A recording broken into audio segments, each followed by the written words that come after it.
अगर वंदे भारत एक्सप्रेस से आप कहीं जाते हैं और उसका किराया लगता है 1775 रुपया, और अगर उसी जगह पर आप किसी दूसरे ट्रेन से जाते हैं तो उसका किराया लगता है मात्र 200 रुपया या 300 रुपया, तो अब आप सोचिए कि आप किस ट्रेन से जाएंगे। अब यह सवाल इसलिए क्योंकि वंदे भारत ट्रेनों को लेकर एक रिपोर्ट आई है कि ट्रेन में बैठने के लिए आदमी नहीं मिल रहे हैं, ट्रेन का टिकट बुक नहीं हो रहा है, सरकार परेशान है।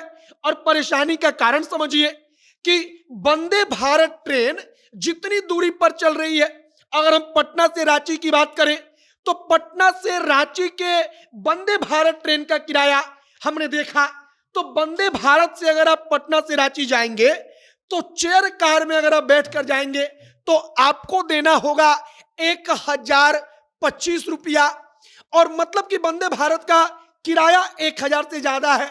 और अगर साधारण ट्रेन के आप एसी वाले बोगी से भी जाएंगे तो आपको टिकट पड़ेगा इसके आधे से भी कम।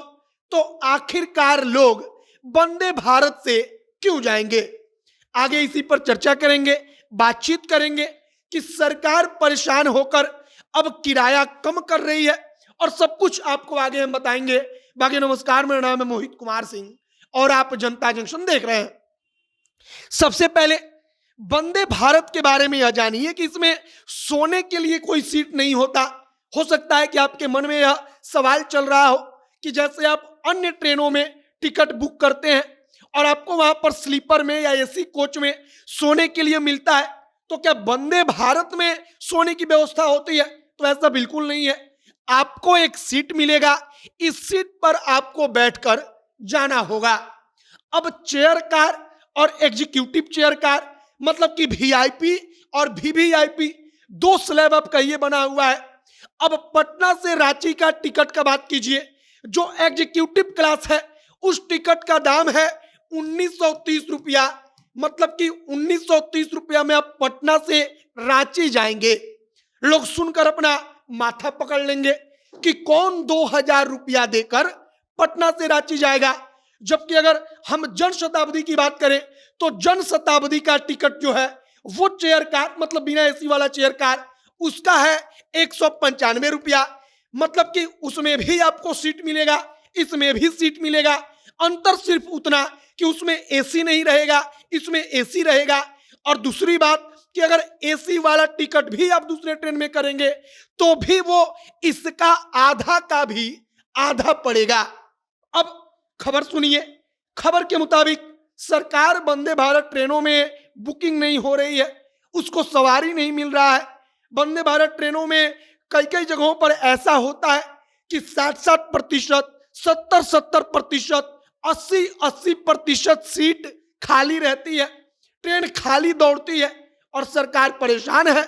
सरकार परेशान इसलिए है क्योंकि वंदे भारत का भाड़ा इतना ज्यादा है कि आम आदमी वंदे भारत में ना जाकर वो दूसरे ट्रेनों को या बस को पकड़ लेता है। अब आप एक बात और जानिए कि वंदे भारत कम दूरी पर ही चल रही है, मसलन पटना से रांची, गोरखपुर से लखनऊ, और इन तमाम, जैसे कि लखनऊ गोरखपुर की बात करें तो वहां पर इंटरसिटी भी है। अब ट्रेनों के टाइमिंग की बात करें तो 1 घंटा 1.5 घंटा ज्यादा लगता है मात्र दूसरे ट्रेनों से और वंदे भारत में। और आम आदमी को अगर 1 घंटे में 1000 रुपया की बचत होती है तो कोई भी आदमी 1000 बचाना जायज समझेगा, जरूरी समझेगा। और इसीलिए वंदे भारत को लेकर सरकार परेशान है, या कहिए कि उसकी स्ट्रेटजी नहीं चल रही है। वंदे भारत ट्रेनों को लेकर खबर आती है कि सरकार 25% तक किराए में जो किराया उसका है उसको घटाएगी। इसलिए घटाएगी कि लोग कम से कम ट्रेन में चढ़ें, ट्रेन से यात्रा करें, क्योंकि लोगों ने ट्रेन को छांट दिया है कि ये इतना महंगा है कि हमारे बजट के बाहर का है। और वंदे भारत एक्सप्रेस की यही कहानी फिलहाल चल रही है। आगे देखते रहिए कि और क्या कुछ होता है। कई जगहों पर तो भाड़ा ऐसा है कि वहां पर फ्लाइट का टिकट वंदे भारत के टिकट से सस्ता पड़ता है, तो लोग आखिर फ्लाइट से ना जाकर क्यों ट्रेन से जाएंगे? सवाल यह भी है। आपकी प्रतिक्रिया इस पर क्या है? कमेंट बॉक्स में लिखकर बताइएगा। तमाम खबरों के लिए हमारे साथ बने रहिएगा। वीडियो वहीं पर समाप्त करते हैं। कैमरे पीछे पीयूष खड़े हैं और मैं मोहित कुमार सिंह। बहुत बहुत धन्यवाद।